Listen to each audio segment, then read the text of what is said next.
mengupas sejarah tempat keramat, makam keramat yang ada di Setu Patok, itu Pangeran Glotak, Pangeran Kontan. Itu sebenarnya itu untuk keduniawian, yaitu Pangeran Dasamuka.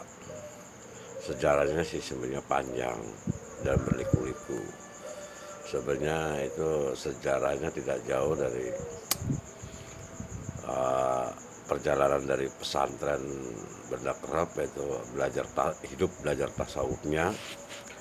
Setelah itu belajar dari syariatnya, itu syariat mengenal tasawuf, tapi kebanyakan itu syariat itu pendoktrinan, makanya tidak ketemu dengan isinya syariat. Setelah orang itu mengenal isinya syariat, baru orang itu penempahan diri. Penempahan diri itu adanya di daerah Jati Pranji. Jati Pranji itulah tempat penempahan, penggodogan, penggemblengan hidup. Akhirnya ya ujung-ujungnya finalnya ada di Setu Patok. Kalau Setu Patok itu aslinya untuk mencari patokan di dalam hidup, tapi orang tidak semudah itu untuk mendapatkan patokan hidup, karena itu akan berhadapan dengan ahli dunia. Ahli dunianya itu ya tidak jauh dari godaan dajjal.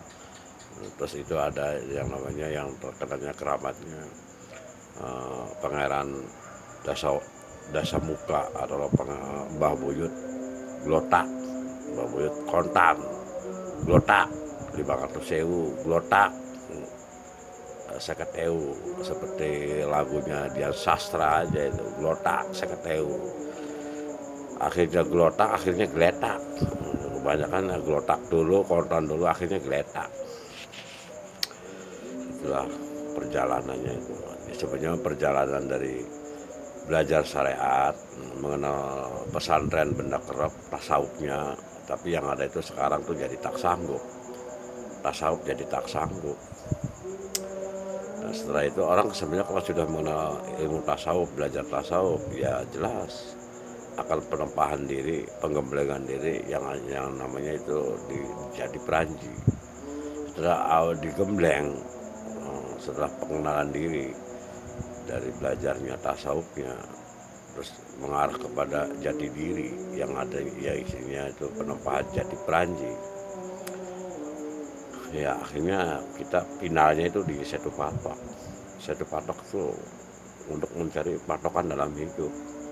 Seperti sebenarnya mah patoknya alam itu seorang wali. Seorang wali adalah patokannya alam. Tapi berat tantangannya. Tantangannya untuk urusan duniawi. Urusan duniawinya ya itu ya namanya Pangeran Geletak, Pangeran Glotak atau Pangeran Dasamuka. Nah, orang yang kalau tidak lolos tentang jati diri hidup, ya ujung-ujungnya jadi tim suksesnya lah, tim suksesnya Jin Setan Siluman. Boleh dikatakan lo anak buahnya Pangeran Dasamuka, ujung-ujungnya jadi korbannya Pangeran Glotak, Pangeran Kontan, akhirnya pada geletak gara-gara ingin kontanan, gara-gara ingin cepat kaya urusan duniawi, ya ujung-ujungnya Glotak jadi geletak. Biasa tuh orang-orang kayak gitu pengennya kontan cepat, tidak tahu ujung-ujungnya awalnya Glotak jadi geletak.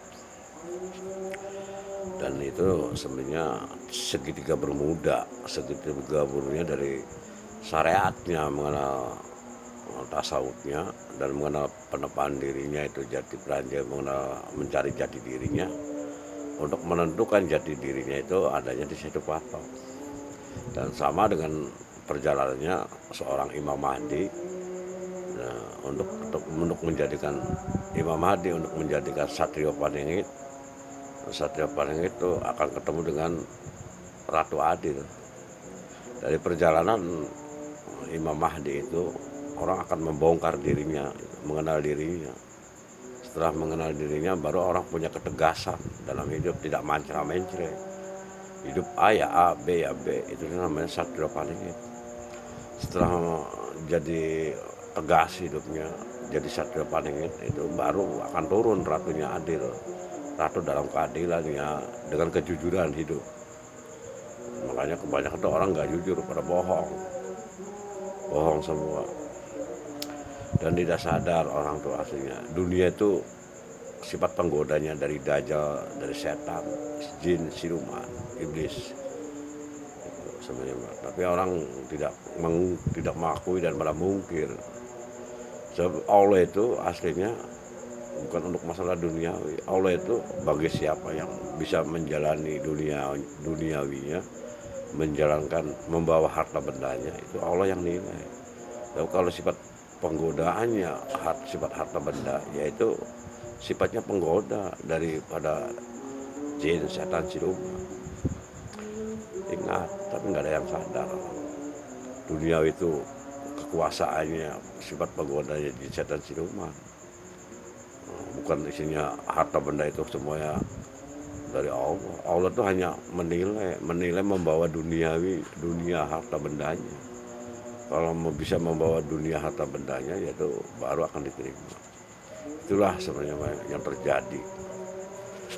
Ya, semua itu karena kebodohannya sendiri, dan belajar syariatnya itu kebanyakan itu pendoktrinan, bukan belajar syariat ketemu dengan isinya syariat. Itulah kesalahannya. Semua awalnya dari syariat. Harusnya syariat ketemu dengan belajarnya dan mempelajari, akhirnya bisa menjalani. Yang ada ketemunya dengan pendoktrinan. Ya salah sendiri. Kalau udah berjalannya salah, risiko sendiri. Itu orang banyak yang nggak sadar.